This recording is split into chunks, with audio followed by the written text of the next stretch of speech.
영적인 부활의 동력을 하라. 아멘. 기도하겠습니다. 하나님 감사합니다. 우리에게 또 살아있는 하나님의 말씀을 주시고 또 성령으로 기록된 말씀을 성령으로 듣게 하시니 감사합니다. 주님, 2부 예배 한 사람도 빠짐없이 은혜 주시고 한 사람도 빠짐없이 하나님의 음성을 듣고 돌아가는 시간으로 축복하여 주시옵소서. 이 공간과 모든 영혼들을 주님의 보혈로 덮습니다. 감사하며 예수님의 이름으로 기도합니다. 아멘. 오늘 요한복음 강의 46번째 시간입니다. 저희가 이제 나사로의 가정에 일어나는 변화들을 계속 보고 있는데요.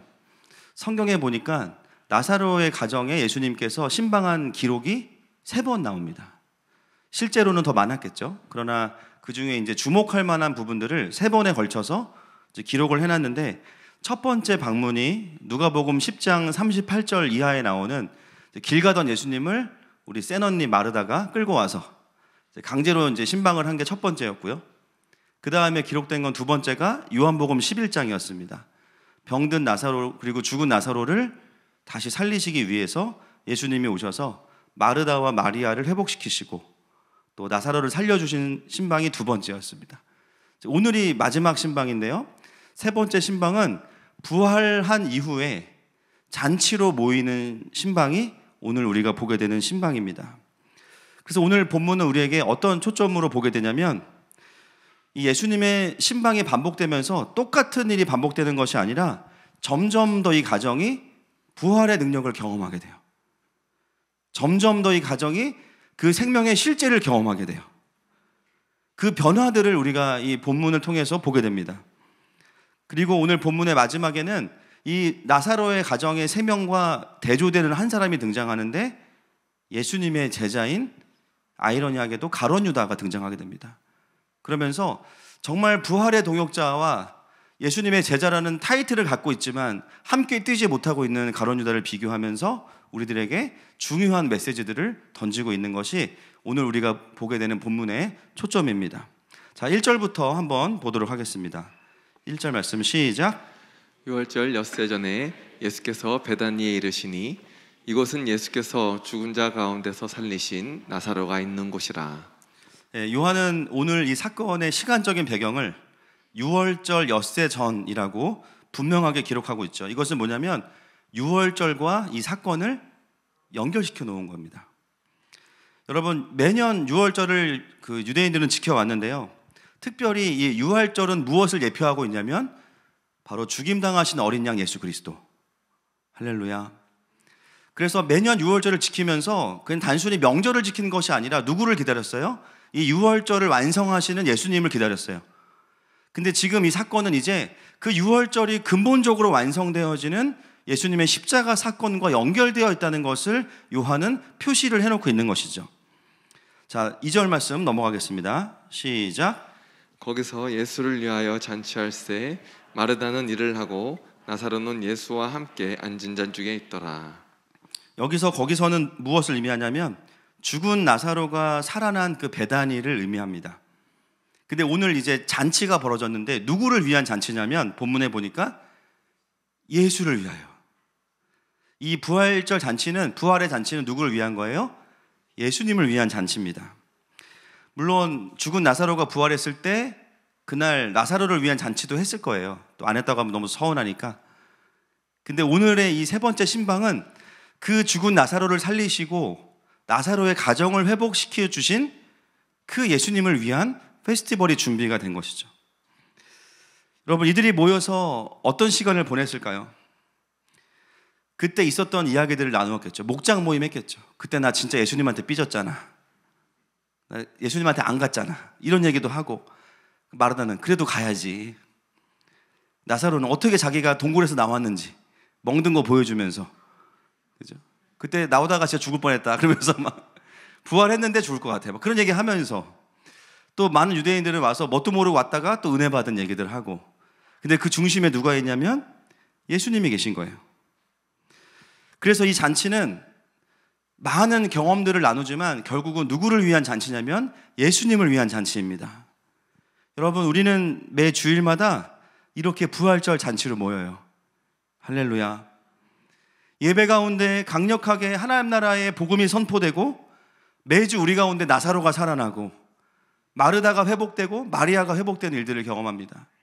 그리고 어떻게 돼요? 목장으로 모여서 오늘 주님이, 요즘에 주님이 나에게 행하시는 일들을 나누면서 우리의 이야기를 하는 것 같지만 결국은 우리의 공통점, 우리를 살려주신 예수 그리스도, 그 삼위 하나님의 이야기들을 나누는 잔치가 바로 교회입니다. 그래서 정말 제가 주일마다 느끼는 거는 정말 여기저기서 잔치가 느껴요. 오늘도요, 일부 끝나신 분들이 잔치를 하시더라고요. 막 라면도 드셨다가 피자도 시키셨다가 풀코스로 막 정말 잔치가 맞아요. 또 어떤 목장은 잔치가 보통 이제 1차로 안 끝나는 목장도 있어요. 막 2차, 3차, 4차, 새벽 1시까지 막 교회에서 깊은 나눔하시는 목장도 있고, 중요한 거는 이제 짧게 모이든 길게 모이든 교회는 어떤 곳인가? 예수님의 부활 위에 세워진 잔치와 축제로 모여지는 공동체라는 것이죠. 그래서 주일이 안식일이 아니라 안식 후 첫날, 예수님께서 부활하신 날을 우리는 주일로 드리고 있습니다. 그것은 뭐냐면 우리의 부르심은 안식과 회복이 끝이 아니라는 거예요. 바로 부활의 축제입니다. 그래서 각자가 모여서 나에게 임한 그 리바이벌의 경험과 은혜들을 나누는 곳이 교회라는 것이죠. 여러분, 우리가 부활을 경험한 자들로서 주일만 사실 그렇게 보내는 것도 아닙니다. 결국 그분을 경험한 사람들은 매일매일이 잔치이고 매일매일이 축제인 거예요. 아멘이십니까? 그래서 흥청망청 즐기라는 것이 아니라 나를 향한 예수님의 그 살리심에 대한 기쁨과 감격이 있는 거죠. 그래서 여러분, 오늘도 그 부활의 축제가 또 한 번 우리에게 펼쳐지기를 선포하고 축복합니다. 이제부터 이 부활을 경험한 자들이 어떻게 예수님과 함께 동역하는지의 이야기들이 오늘 본문에 이제 한 명씩 등장하는데요. 마르다가 벌써 2절에 등장합니다. 풀샷으로 처음에 등장해요. 자, 2절 말씀 다시 한번 보겠습니다. 시작. 거기서 예수를 위하여 잔치할새 마르다는 일을 하고 나사로는 예수와 함께 앉은 자 중에 있더라. 여러분, 부활을 경험한 마르다가 오늘 이 부활의 잔치에 어떤 모습으로 참여하고 있습니까? 일을 하고 있어요. 그죠?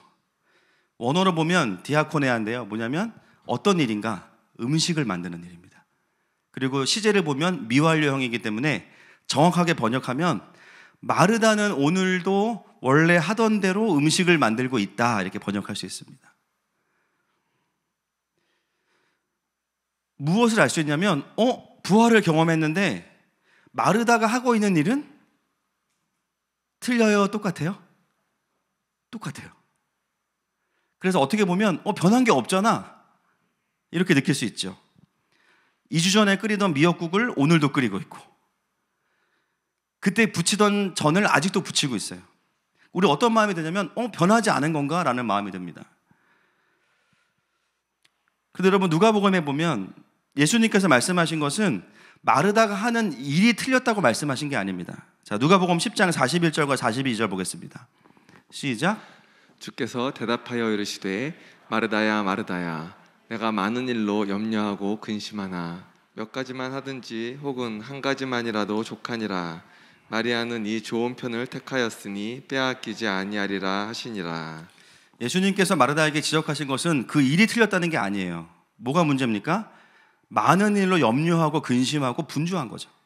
그러면서 마리아가 놀고 있는데 왜 얘는 놀게 하냐고 예수님한테 화를 내. 결국은 일의 틀림이 아니라 마음의 틀림을 이야기하셨어요. 그래서 여러분, 오늘 누가복음 10장과 부활을 경험하고 나서 요한복음 12장의 마르다는 하는 일은 똑같은데 뭐가 없습니까? 오늘 본문에는 맞아요, 불평이 없어요. 비교가 없습니다. 그리고 여전히 많은 가짓수의 음식을 하지만 분주함이 없고요, 서운함이 없고 예수님한테 화를 내지 않습니다. 그래서 예수님도 마르다에게 굳이 권면을 하거나 어떤 레슨 포인트를 주지 않으세요. 왜냐하면 지금 마르다는 그냥 건강하게 자기의 부르신 자리에서 감사와 경배로 할 일을 하고 있기 때문이에요. 전에 마르다는 어떤 사람이었냐면 나 혼자만 왜 이렇게 고생해야 되지? 하는 피해의식과 예수님이 알아주지 않는 것에 대한 서운함과 또 마리아만 이뻐한다는 서운함, 또 음식을 잘해야 된다는 강박. 여러분, 이런 마음들이 다 어디서 나오는 마음이냐면 나의 자아로부터 나오는 마음이었어요. 그런데 오늘 마르다는 어떤 사람이냐면 그 자아의 문제가 어느 정도 해결된 상태로 등장하게 됩니다. 자, 로마서 8장 13절 말씀 보겠습니다. 시작. 너희가 육신대로 살면 반드시 죽을 것이로되 영으로서 몸의 행실을 죽이면 살리니. 마르다의 주된 정서가 바뀌었는데요. 왜 바뀌었는가? 그 안에 일어난 변화가 이거예요. 자기의 자아로서 섞여 있으면서 구원받았지만 자아와 섞여서 하던 사역들이 어느 순간 부활을 경험하면서 영의 이끌림 받는 마음으로 바뀌어진 겁니다. 부활의 복음으로 살아난 속사람이 모든 불평과 비교들을 그냥 이겨버린 거예요. 그래서 원래 하던 일을 하는데 이제는 그의 마음이 마르지 않는 거예요. 전에는 마음이 조금은 틀려 있어서 섬기면서도 마음이 메마르기 쉬웠는데요, 이제는 마음이 바른 거예요. 여러분, 성경에 보면 하나님께서 항상 사람들을 부르실 때 이름을 바꾸시죠.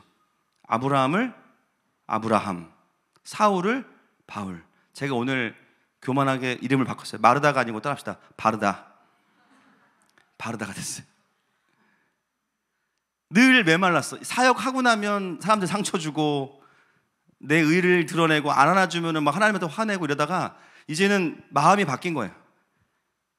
자아가 바뀌었어요. 바르다가 된 거예요. 여러분, 마르다로 살면 메마릅니다. 그러나 바르다로 살면 주님이 계속 은혜를 발라주십니다.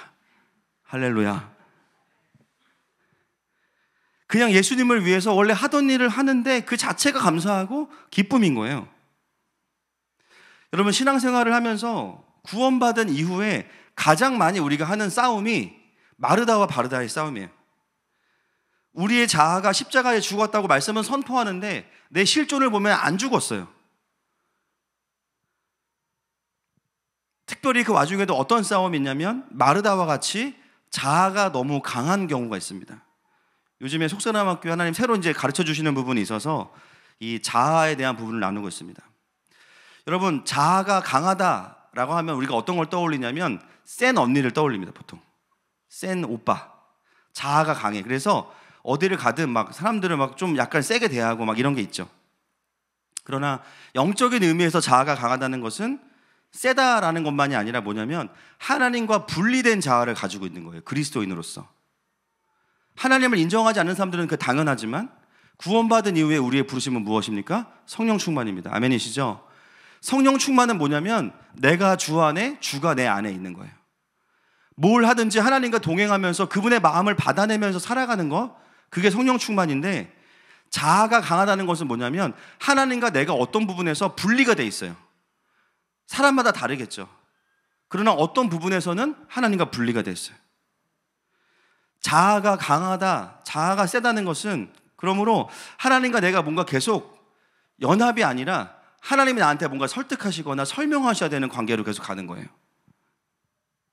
근데 문제는 뭐냐면 그 자아라는 공간 안에 뭐가 있냐면 내 의와 내 중심성이 거하는 집이 이 자아입니다. 내가 구원받았고 신령한 은사가 있어도요, 진짜 성령 충만함으로 가려면 이 자아 안에 하나님의 통치가 임해야 됩니다. 이 자아가 성령님 앞에 완전히 항복되어져야 돼요.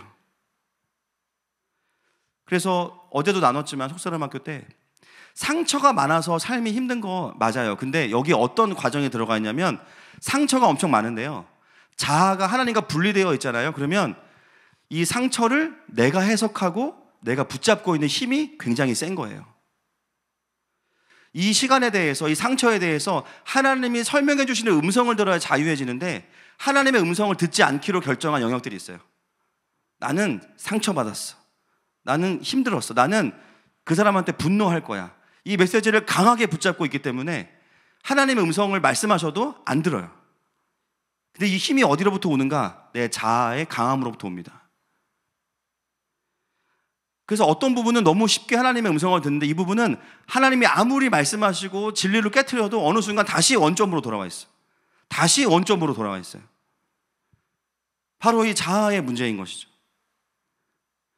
상처가 많아서 회복이 느린 것도 있지만 너무 내가 내 삶의 상처와 고통을 강하게 붙잡고 있어서 회복이 어려운 경우가 훨씬 더 많습니다. 어떻게 해야 회복돼요? 이 힘이 빠져야 돼요. 하나님, 내가 그 시간을 더 이상 내가 해석하지 않고 내가 메시지로 만들지 않을게요. 주님이 말씀해 주세요. 그리고 하나님의 음성 앞에 나아가는 거예요. 여러분, 자아가 하나님과 분리돼서 강한 경우, 또 어떤 경우가 있냐면 반대로요, 상처가 없는 분들도 있어요. 별로. 그러니까 상처가 있고 없다는, 제가 봤을 때는 실제 팩트가 아니라 그 마음이거든요. 누가 봐도 힘든 상황에서 자랐는데 상처가 없는 분들도 많아요. 그걸 자기가 메시지로 가져가지 않으니까. 누구보다 유복하게 자랐는데 상처가 엄청 많은 분도 있어요. 이거는 뭐 옳고 그름의 문제가 아닙니다. 마음의 메시지의 문제니까. 어떤 분들은 기본적인 메시지가 내 삶은 별로 문제가 없어. 우리 가정도 별로 행복하고 많이 행복하고, 내 삶도 그렇게 뭐 실패도 별로 없었고, 나는 노력하면 다 됐어. 앞으로 내 미래는 창창해. 축복합니다. 잘한 거예요. 그건 감사한 일이에요. 근데 문제는 뭐냐면 그런 삶으로 자라서 자아가 강한 경우예요. 자아가 강하다는 것은 세다가 아니에요. 하나님과 분리되어 있다는 거예요. 삶에는 문제가 없지만 그렇다고 하나님의 주권을 완전히 인정하지도 않아요. 하나님의 마음을 따라가지도 않아요. 하나님과는 분리된 채로 내 자아가 원하는 대로만 살아가요.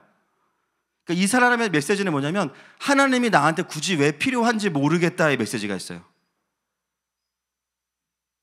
상황은 다른데 자아가 강하면 결국 또 다른 의미에서의 이런 상황이 펼쳐집니다.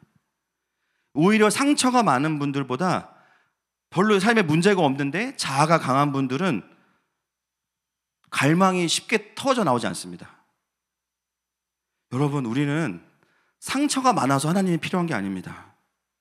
하나님이 없으면 죽어요. 복음이 없으면 죽어요. 하나님이 없어서 하나님이 필요한 거예요. 상처가 많아서 필요한 게 아니고 없으니까 안 필요한 게 아니에요. 하나님을 모르고 살고 있고 하나님과의 깊은 연합이 없고 하나님의 음성이 들려지지 않는데 삶에 문제가 없다고 느끼는 것은 사실은 굉장히 심각한 겁니다. 자각 증상이 없는 병을 갖고 있는 거랑 똑같은 거예요. 그것만큼 무서운 게 없습니다. 여러분, 오늘 우리의 속사람이 더욱 강건해지기를 축복합니다. 그래서 우리의 강한 자아, 하나님과 분리된 자아를 이길 수 있기를 선포합니다. 상처가 많고 적고가 중요한 것이 아니라 하나님과의 깊은 연합으로 들어갈 수 있기를 선포합니다. 마르다의 인생에서 이런 변화들이 일어난 것이죠.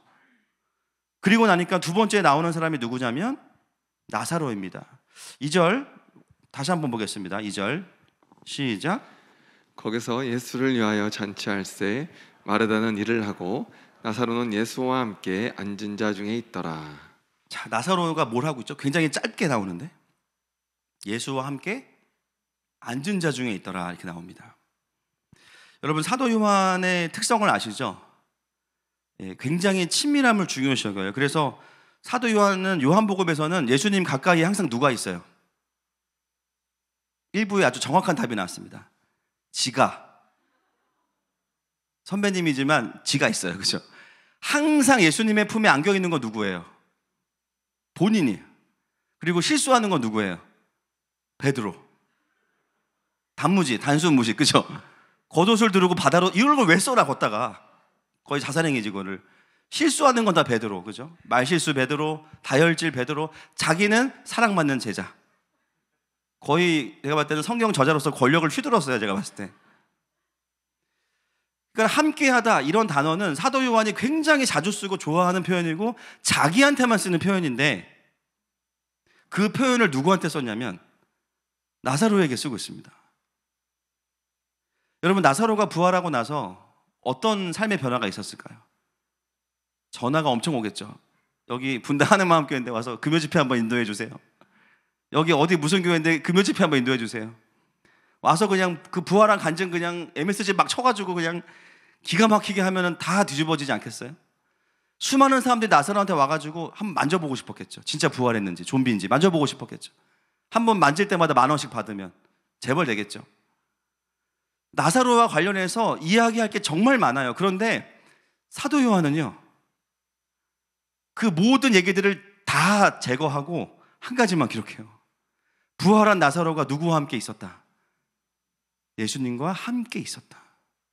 원어로 보면 예수님께 기대어 있었다. 영어로 보세요. 리사이클링이라고 되어 있죠. 리클라이닝인가요? 리클라이닝, 그죠? 예수님께 기대어 있었다. 나사로를 우리가 한번 조명해 볼 필요가 있습니다. 예수님의 3번의 방문 중에서 첫 번째 얘기를 보면 나사로가 나올까요? 안 나올까요? 없습니다. 제가 거룩한 상상을 해봤어요. 갑자기 마르다가 나가더니 예수님을 끌고 와. 집에 카톡방에 올려. 지금 예수님 모시고 간다. 그걸 보는 순간 나사로의 마음이 어땠을까요? 부담스럽죠. 갑자기 약속을 잡아 밖을 나갑니다. 안 들어옵니다. 그리고 마르다와 마리아가 예수님을 섬겨요. 아니면 방에 들어가서 게임하고 있든지. 나사로의 가정을 보면서 왜 나사로가 병이 들고 부활을 직접 경험하게 하셨을까? 물론 그것이 구속사적으로는 예수님의 부활을 예표하는 사건이지만 나사로의 개인의 인생에서는 예수님이 와닿지 않는 사람이었던 거예요. 그런데 두 여동생들은 너무 신앙이 좋아요.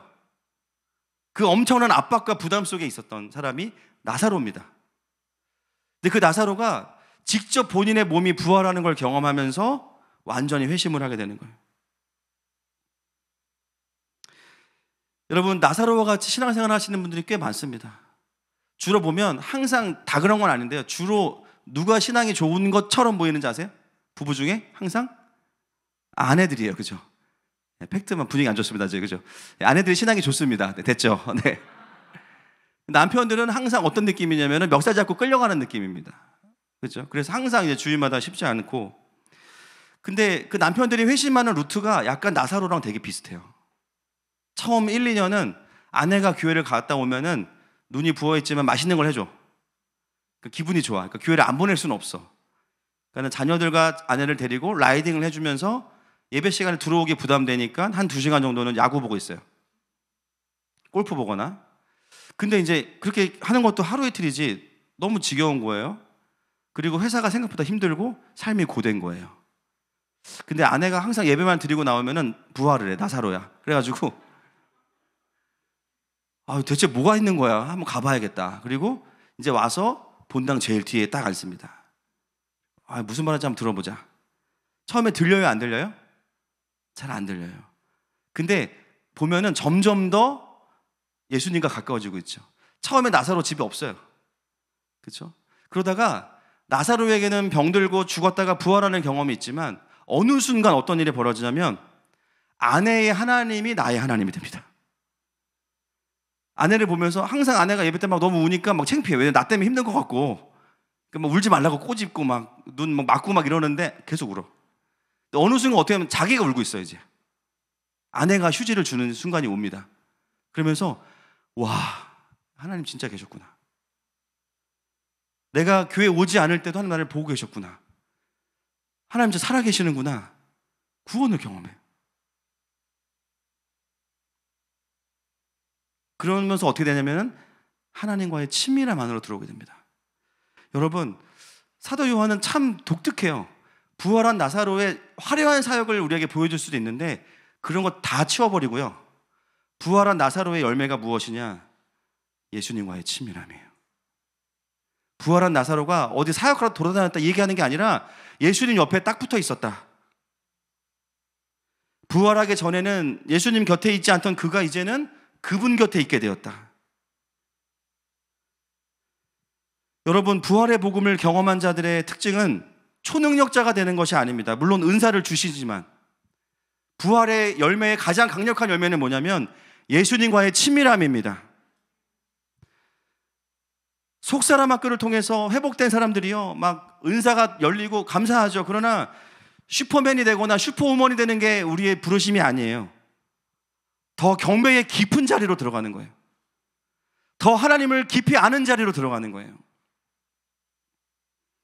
제대로 영과 혼과 육의 회복을 경험한 사람들은 삼위 하나님과의 깊은 친밀함 안으로 들어가서 그 자체가 사역이 됩니다. 9절부터 11절까지 한번 읽어볼까요? 12장 시작. 유대인의 큰 무리가 예수께서 여기 계신 줄을 알고 오니 이는 예수만 보기 위함이 아니요 죽은 자 가운데서 살리신 나사로도 보려 함이러라. 대제사장들이 나사로까지 죽이려고 모의하니 나사로 때문에 많은 유대인이 가서 예수를 믿음이러라. 나사로가 한 일은 부활하고 예수님과 함께 있었는데 예수님을 보러 왔던 사람들이 나사로를 통해서 예수님을 믿게 돼요. 그 깊은 친밀함 안에 있을 때 그 자체가 기름 부으심과 사역인 거예요. 과묵했던 나사로, 무뚝뚝해 보였던 나사로, 예수님을 믿을 것 같지 않던 나사로가 예수님에 대해서 증거하기 시작하니까 더 많은 사람들이 그걸 진실로 받아들이기 시작하는 거예요. 자, 세 번째 인물 3절 넘어가겠습니다. 바로 마리아인데요. 3절 시작. 마리아는 지극히 비싼 향유 곧 순전한 나드 한 근을 가져다가 예수의 발에 붓고 자기 머리털로 그의 발을 닦으니 향유 냄새가 집에 가득하더라. 여러분 참 대단하지 않습니까? 마리아. 저는 이런 모습을 보고도 이제 화내지 않는 마르다도 대단한 것 같아요. 저는 앉아서 말씀이라도 들었는데 지금은 정말 생뚱맞은 걸 준비하고 있잖아요. 근데 화를 안 내요. 마르다가 일단 대단하죠. 잔치가 무르익을 때쯤에 마리아가 등장하는데 정말 돌발 행동을 합니다. 비싼 향유를 가져다가 한 근 340g이래요. 조사해 보니까. 가져다가 다짜고짜 식사하시는 예수님께 부어버립니다. 다른 복음서에는 머리에 부었다고 나오는데 오늘은 이제 발에 부었다고 나오거든요. 그리고 자기의 머리로 예수님의 발을 닦아요. 이 향유를 제가 조사해 보니까 340g인데 동인도에서만 이제 만들 수 있는 향유고요. 가격으로 따지면 한 3천만 원 정도 됩니다. 3천만 원. 그리고 다른 복음서에 보면 향유 옥합을 깨트려서 부었다고 하잖아요. 조사해 보니까 이게 어떤 그 구조로 용기가 되어 있냐면 긴 관이 있고 그다음에 이제 동그란 그 담을 수 있는 게 있어요. 그래서 1회용이에요. 1회용. 깨트려서 쓰고 못 써요. 한 번에 이번에 한번 좀 10g 부어드리고 그 다음 주에 주님 만나면 또 10g 부어, 이게 아니라 그날 다 써야 돼. 그냥 올 인. 헌신을 하되 계산하지 않고 남김없이 다 부어드렸어요. 다른 복음서는 예수님의 머리에 부었다고 하는데 요한은 발에 부었다고 이야기하는데요. 그것은 충돌되는 것이 아니라 아마 온 몸에 흘러내렸겠죠. 근데 요한이 강조하는 것은 뭐냐면 발에 부었고 여인이 자신의 머리로 예수님의 발을 닦았다는 거예요. 이게 무엇을 의미합니까? 자신의 가장 소중한 머리로 예수님의 가장 더러운 발을 닦았어요. 많은 경우에 이 본문을 우리가 어떻게 적용을 하냐면 부담스러운 헌신으로 적용할 때가 많습니다. 그러면서 있는 거 다 드려라. 물론 다 드리는 게 맞죠. 다 주님 거니까. 그러나 오늘 요한이 우리에게 이 마리아의 모습을 통해서 강조하고 싶은 건 조금 달라요. 만약에 봉사와 섬김의 본을 이야기하려면 마리아보다는 누가 더 적합할까요? 맞아요. 바르다가 더 적합해요. 마리아를 통해서 우리에게 요한이 보여주고 싶은 그림과 도전은 사실은 과도한 헌신이라기보다는 예배입니다. 나사로를 살려주시고 우리의 가정을 회복시키신 그 하나님을 향해, 그 예수님을 향해서 전 존재를 쏟아서 드리는 경배인 거예요. 예수님께 가장 좋은 고백을 하고 싶은 거예요. 사람들의 시선과 가성비와 이런 거 하나도 안 중요해. 그냥 내가 오늘 드려야 될 그 경배에 나의 존재를 완전히 드리는 거. 그게 마리아를 통해서 우리에게 요한이 전달하고 싶은 마리아의 경배하는 모습이었어요. 마리아는 원래부터 상황보다는 예수님께 집중된 사람이었지만 그런 마리아가 부활을 경험하고 나서 더 그 예배가 깊어졌어요. 그래서 오늘 요한이 기록하고 있는 굉장히 독특한 표현이 있는데 뭐냐면 향유 냄새가 집에 가득하더라 이렇게 이야기합니다. 온 집안이 향유가 가득해요. 제가 군에 있을 때 한 3개월 정도를 장교 식당에서 일한 적이 있는데요. 제가 실수를 하나 한 게 있어요. 뭐냐면 그날 메뉴가 오뎅 백반이었습니다. 그래서 와사비가 나가야 되는데 와사비를 제가 통째 쏟았어요. 식당에다가. 여러분 저는 그 와사비가 얼마나 강력한지 그날 알았습니다. 아무리 닦아도 온 식당이 와사비로 충만해요. 제가 그날 인생에서 집회를 인도하면서도 그렇게까지 우는 건 본 적이 없거든요. 그날 제가 섬기던 비행단의 모든 장교들이 다 울면서 식사했어요. 제가 늘 기도해요. 주님 부흥을 주소서. 근데 이렇게 일하실 줄 몰랐어요. 다 울면서 식사하고 막 눈이 부어서 나가시더라고요. 물론 복음 때문은 아니었지만. 오늘 마리아가요, 자신이 준비한 그 전 존재를 쏟아부은 향유를 주님께 부어드렸을 때 요한은 우리를 그 현장으로 초청하는 거예요. 그 온 공간이 향유 냄새가 가득했다는 거예요. 우리는 가보지 않았는데 그게 뭐 느껴지는 것 같아요. 여러분, 예배 중에 한 사람이라도 진심으로 하나님 앞에 전 존재로 반응하는 사람이 있다면 어떤 일이 벌어지는가? 그 자기의 존재를 쏟아붓는 한 사람으로 인해서 예배의 향기가 그 공간을 가득 채웁니다. 한 사람의 온전한 경배는 그 함께 예배하는 공간을 채워요. 그게 우리의 내면이 돼야 되고, 가정이 돼야 되고, 교회가 되고, 도시이고 열방이어야 합니다. 여러분, 교회가 성장한다는 것에 어떤 기준이 포함되어야 됩니까? 사람이 많아지는 것보다 더 중요한 거, 우리의 예배가 계속해서 하나님의 그 임재의 향기로 채워져 가는가? 그 향기는 언제 채워지냐면 진심으로 예배하는 찐 예배자들이 있을 때입니다. 주님이 나의 인생에 하신 일로 인해서 하나님 앞에 전 존재를 쏟아붓는 그 예배자들이 있는 그 예배가 하나님의 향기로 가득한 거예요. 사람의 시선을 의식하지 않고 언제든지 일어나서 경배하고 손을 들고 그분 앞에 무릎 꿇고 때로는 엎드리고 나의 온 마음이 표현되어지는 그 경배, 그 경배의 향기가 이 본당 안을 가득 채우는 것이죠. 여러분, 이게 왜 중요하냐면요, 성도의 기도의 향이 채워지잖아요. 어떤 일이 일어납니까? 계시록 8장 4절과 5절 말씀 보겠습니다. 시작. 향연이 성도의 기도와 함께 천사의 손으로부터 하나님 앞으로 올라가는지라. 천사가 향로를 가지고 제단에 불을 담아다가 땅에 쏟음에 우레와 음성과 번개와 지진이 나더라. 여러분, 4절에 성도의 기도가 연락되면요, 천사들이 제단에 불을 가지고 내려와서 땅에 쏟습니다. 그때 어떤 일이 벌어지냐면 우레와 음성과 번개와 지진이 나는데요, 이게 무엇을 의미하냐면 하나님의 심판이에요. 경배가 올라가면 하나님의 통치가 내려옵니다. 경배가 올라가면 하나님의 일하심이 내려와요. 그 문을 여는 것이 경배입니다. 교회가 경배의 향기로 가득 채워진다는 것은 그냥 와, 이 교회 예배 분위기 좋네, 이게 아니에요. 그것만이 아니에요. 그 예배 위에 무엇이 풀어진다는 거예요? 하나님의 일하심과 통치입니다. 여러분, 교회에 어려움이 많을수록 어디에 집중해야 될까요? 당연히 경배입니다. 도시에 문제가 많고 나라에 어려움이 많을수록 어디에 집중해야 될까요? 하나님의 얼굴을 구하는 경배여야 합니다. 가정에 문제가 많을수록 어디에 우선 집중해야 될까요? 경배에 집중하는 거예요.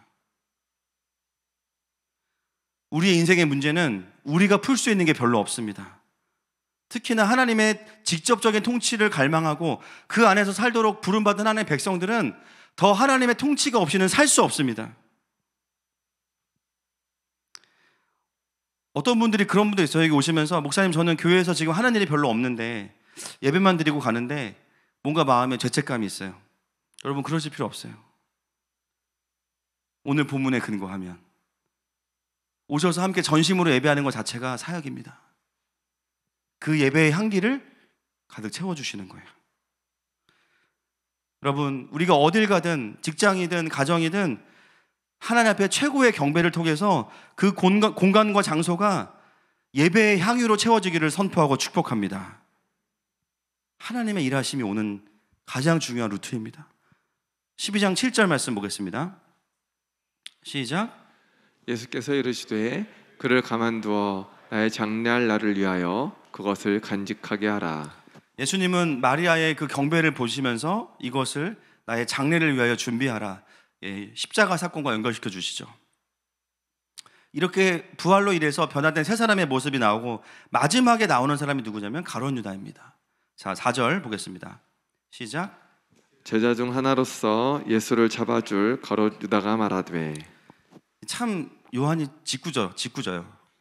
소개를 어떻게 해요? 제자 중 하나래요. 그리고 그 뒤에 보면 예수를 잡아줄 가롯 유다. 여러분, 가롯 유다를 성경에서 검색해 보시면 닉네임이 거의 이겁니다. 예수를 판 자, 예수를 잡아줄 자. 아이러니하게도 타이틀은 가롯 유다한테 있는데 진짜 경배자의 모습은 나사로의 남매들에게 다 있어요. 여러분, 가롯 유다를 좀 아시죠? 왜 사도 요한은 이 시점에서 이렇게 은혜로운 장면에서 가롯 유다를 등장시킬까? 물론 그 일이 실제로 있었기 때문이겠죠. 그런데 그것을 주로 기록하고 있을까? 거기에 주목해야 됩니다. 여러분, 가롯 유다는 원래 어떤 사람이었습니까? 그는 독립운동가였습니다. 그리고 민족주의자였어요. 어디에 분노했냐면 로마가 우리의 동족인 유대인들을 압제하고 과도한 세금으로 착취하는 것에 분노한 사람이었어요. 그래서 늘 유다가 하는 말이 뭐냐면 가난한 자들을 돕자라는 이야기를 많이 했습니다. 그리고 우리의 주권을 되찾자. 여러분, 그런 가롯 유다가 예수님의 제자로 지원하게 된 동기가 무엇일까요?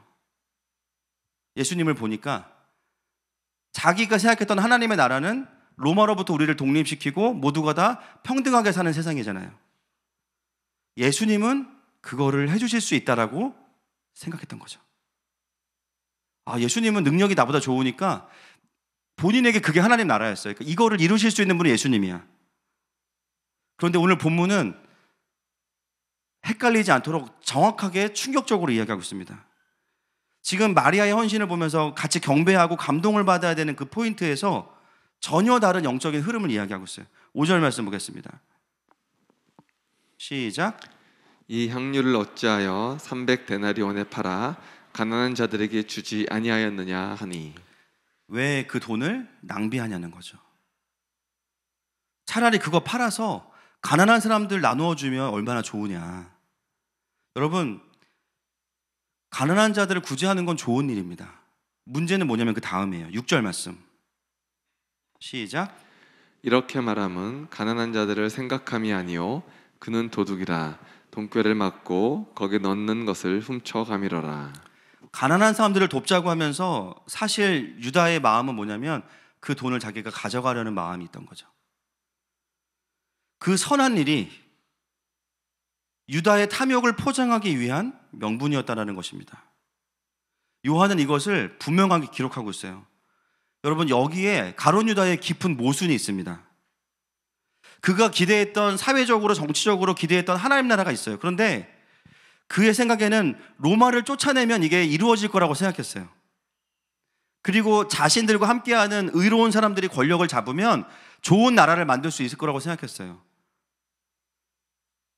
그의 시작은 동족에 대한 안타까움, 자기도 함께 핍박받았던 어려움들이 있었겠죠. 그런데 정말 중요한 건 뭐냐면 아직 권력을 잡지도 않은 가롯 유다 마음 안에 이미 탐욕이 있어요.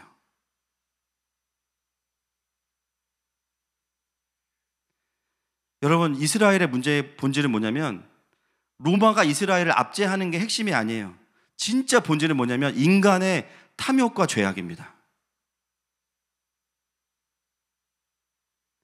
그래서 이스라엘의 왕을 달라고 할 때 하나님 뭐라고 하시냐면은 하나님께서 인간의 왕을 세우면 어떤 일이 일어날지를 미리 말씀하세요. 그들이 너희의 딸들을 데려갈 것이고 너희의 밭을 빼앗을 것이고 너희를 노예로 쓸 건데 괜찮니?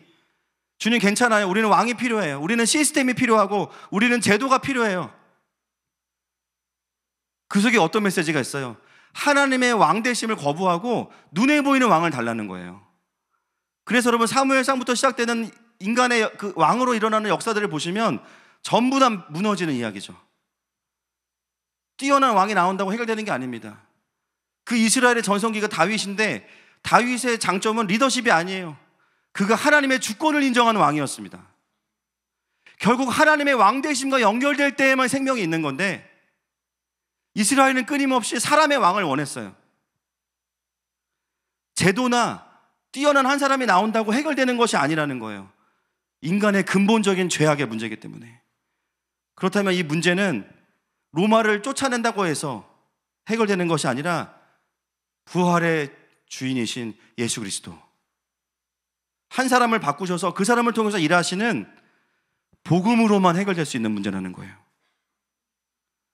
유다는 처음에는 좋은 마음이었을 거예요. 그러나 자기가 권력을 잡으면 로마랑 다를 거라고 생각했지만 이미 그는 가난한 자에게 가야 될 돈을 자기가 가져가고 있는 삶을 이미 살고 있습니다.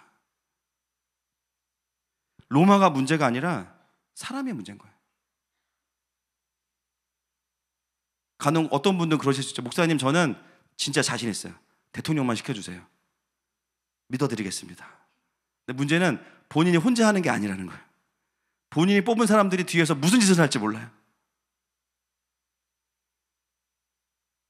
이미 인류의 역사가 그걸 증명하고 있죠. 모든 권력은 부패한다. 아무리 의로운 사람도 시간이 지나면 다 부패합니다. 그리고 본인이 잘 지킨다고 해도 주변이 다 부패해요. 나만 깨끗하다고 되는 게 아니에요. 정권이 바뀌었습니다. 또 앞으로 또 바뀌겠죠. 우리가 무엇을 기대해야 될까요? 사람이 아니라 하나님을 기대해야 됩니다. 이 세상을 바꿀 수 있는 근본적인 생명은 예수 그리스도 외에는 없어요. 가룟 유다는 너무 안타까운 게 뭐냐면 이스라엘의 정치적인 회복이 하나님의 나라라고 너무 동일시 여겼어요. 그래야 모두가 살 수 있다, 그나마. 여러분, 왜 가룟 유다가 예수님을 은 30에 팔았을까요? 그 30 벌려고 팔았겠어요? 처음에는 예수님이 나의 꿈을 이루어 줄 거라고 생각했는데, 같은 하나님의 나라를 꿈꾸고 있다고 생각했는데 예수님이 그렇지 않으신 거예요, 보니까. 처음에는 가난한 자들하고 함께 하시고 병든 자를 고쳐주시고 해서 비슷하겠다 따라갔어요. 근데 달라요. 점점 달라요. 왜 이분이 로마를 그대로 두지? 왜 심판하지 않으시지? 그 갈등의 끝에 유다가 내린 결론은 뭐냐면 예수님을 극단적인 상황으로 밀어넣는 거죠. 로마와 대치돼서 예수님이 살기 위해서는 반드시 로마를 처단해야 돼요. 예수님을 판 겁니다. 은 30 때문에 판 게 아니에요. 근데 예수님이 어떻게 하셨냐면 국가를 전복하고 권력을 잡으신 게 아니라 그냥 죽어버리셨어요. 만약에 예수님께서 제도적으로 하나님의 나라가 구현될 수 있었다면 십자가에 오르시지 않고 인간의 보좌에 오르셨을 겁니다. 그러나 예수님은 한 나라의 왕이나 대통령으로 오시지 않고 그냥 온 세상을 위해 죽으시기 위해 오셨어요. 무능하셔서가 아니라 그게 진짜 능력이고 생명이기 때문입니다. 정확한 진단, 정확한 해결. 나라를 그냥 한번 뒤엎어서 되는 것이 아니라 결국은 이 땅은 이미 난파선이에요. 소망이 없어요. 그 와중에 완전한 하나님의 나라도 이룰 수 없죠, 사실은. 마지막 때가 지나지 않으면. 그나마 복음을 알 수 있고 하나님의 나라를 볼 수 있도록 하기 위해서는 한 사람씩 구원받아서 그 한 사람을 통해서 하나님의 나라가 진짜라는 것을 보여주시는 거예요. 만약에 가룟 유다가 이 근본적인 하나님의 나라, 자기가 꿈꾸는 것보다 그 꿈을 포함해서 더 상위 개념으로 하나님의 나라를 알았더라면 그는 다른 선택을 했을 겁니다. 그리고 예수님과 동행하면서 도시에 진짜 하나님의 나라가 복음 때문에 임하는 것을 봤을 거예요. 초대교회를 보면서. 그러나 그것을 보지 못하죠. 그래서 많은 분들이 고민해요. 아니, 그러면 왜 예수님은 가룟 유다를 제자로 부르신 거야? 이게 또 우리의 난센스입니다. 가룟 유다의 마지막도 아셨겠죠? 그가 어떻게 삶을 마무리했는지. 근데 왜 제자로 부르셨죠? 그럼에도 불구하고 가룟 유다에게 기회를 주시고 돌이킬 수 있는 시간을 주시고 진짜 하나님의 나라를 계속 말씀하시는데 그 기회들이 가룟 유다에게는 클릭이 되지 않는 거예요. 자기가 생각하는 하나님의 나라가 너무 분명하니까 예수님이 아무리 이야기해도 들리지 않는 거예요. 결국 유다는 제자로서의 삶을 사는 게 아니라 예수님을 십자가로 보내는 삶을 살게 됩니다. 나중에 그가 스스로 뉘우쳤다고 이야기해서 우리가 회개한 걸로 생각하지만 그거는 회개가 아니라 후회입니다. 후회.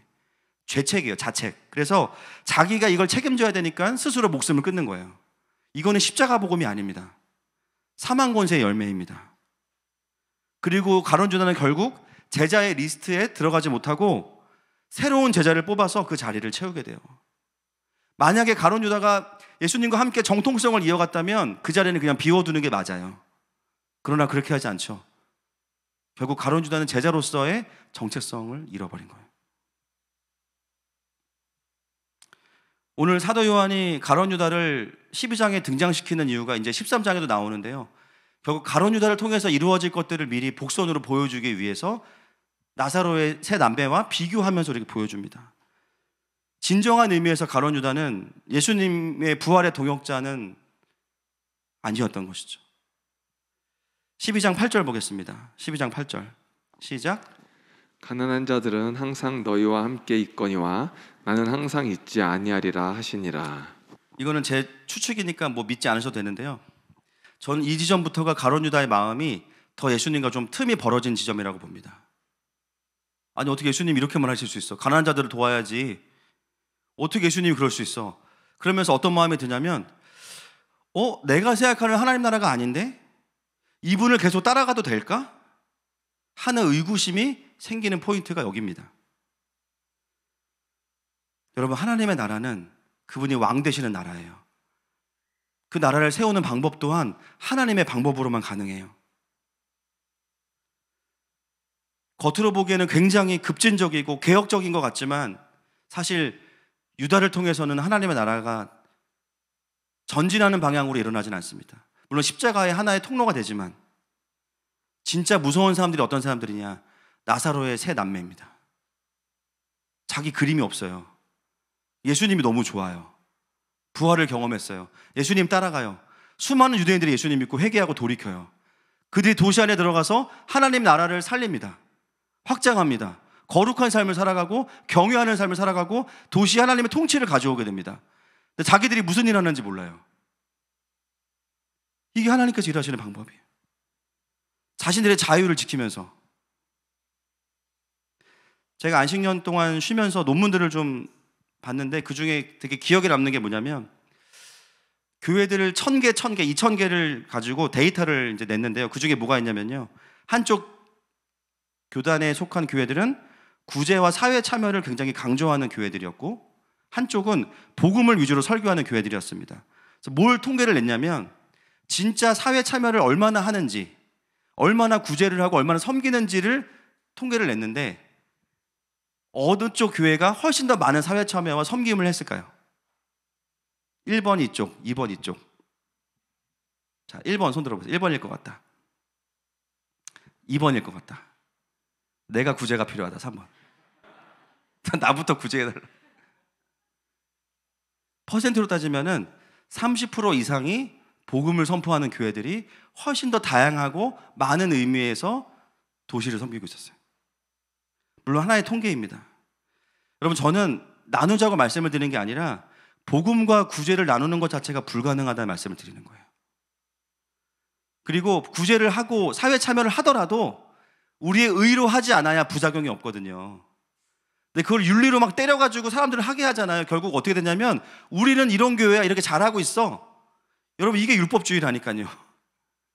그렇게 하지 않는 사람들을 또 정죄하고 그것으로 우리의 정체성을 삼고 근데 영혼은 메마르고. 여러분, 구제를 해야 됩니다. 하나님께서 만나게 하시는 고아와 과부를 돌봐야 됩니다. 세상 속에 들어가서 하나님의 통치가 임하게 해야 돼요. 그걸 제대로 하려면 가룟 유다의 방법이 아니라 하나님의 통치를 경험하고 부활을 경험한 나사로의 가족과 같이 해야 되는 거예요. 얼마나 많은 노사 문제가 늘 우리에게 있습니까? 그렇죠? 여러분, 그걸 제대로 쉽지 않을 거예요.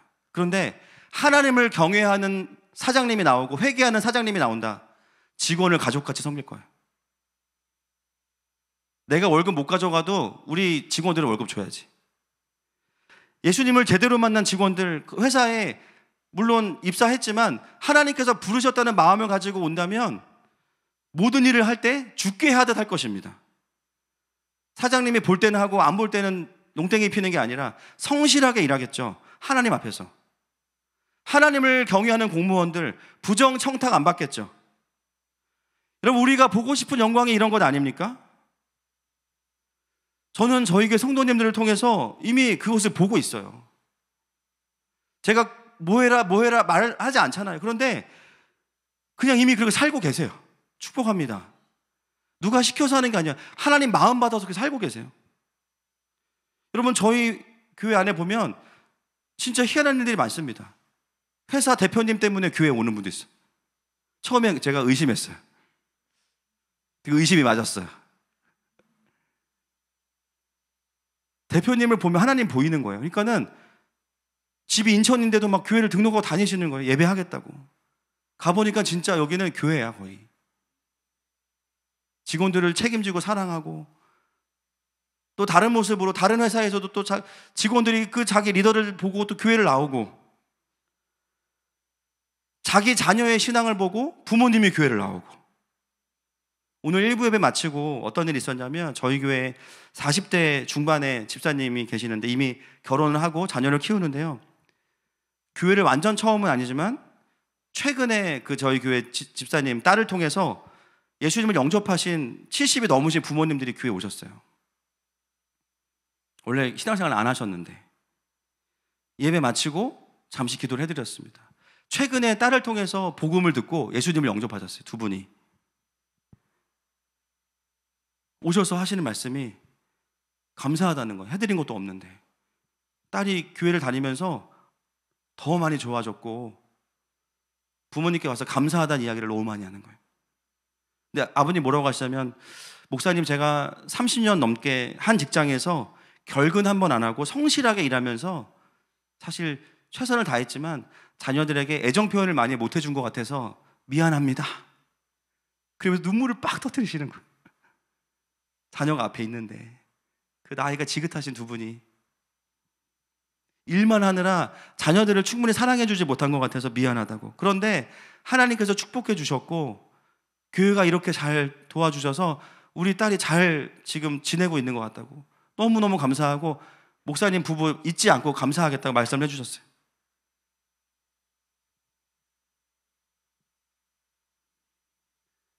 아비의 세대가 자녀의 세대의 부흥을 보고 예수님께 나오고, 자녀들은 부모님의 변화를 보고 예수님께 나오고, 또 교회 안에 도시 선교사로 거룩과 성령 충만한 다음 세대들이 일어나고 있어요. 제가 너무 안타까웠던 게, 가론 유다가 하늘마음교회 성도였다면 참 좋았겠다. 함께 영광을 보면서 같이 갔으면 얼마나 행복했을까. 조금만 더 마리아처럼 자기의 생각을 좀 내려놓고 예수님께서 말씀하시는 하나님의 나라를 들었다면 어땠을까. 너무나 안타깝게도 가론 유다는요, 자기가 생각한 하나님의 나라의 모습이 성경과 너무 다름에도 불구하고 받아들이지 못한 거예요. 제자인데. 여러분, 하늘마음교회를 통해서 하나님께서 일으키시는 성령의 바람의 사역들이 있습니다. 작아 보이지만 결코 그렇지 않습니다. 그것은 하나님 나라의 나비 효과가 될 거예요. 이 성경적인 하나님 나라 운동, 말씀과 성령의 함께 가는 통합적인 사역들이 결국은 이 도시와 나라와 열방 가운데 하나님의 경배의 향유를 채우고, 할렐루야, 하나님의 통치를 경험하게 하고, 개인을 구원하고 가정을 회복시키고 개인의 자유가 지켜지는 가운데 전진하는 역사들을 보게 될 것입니다. 그래서 직장과 사회와 도시 안에서 하나님 나라의 구조를 세우는 자들이 계속해서 이 교회를 통해서 리더십으로 일어날 것입니다. 아멘이십니까? 말씀을 좀 정리하기 원합니다.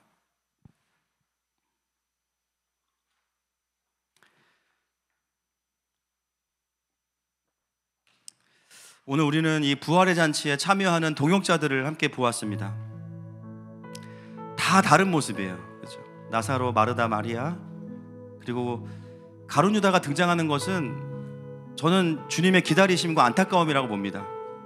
기회를 주시고, 혹시나 우리 안에 가룟 유다와 같은 또 마음이 있었다면 또 마음을 좀 새롭게 하면 좋겠고,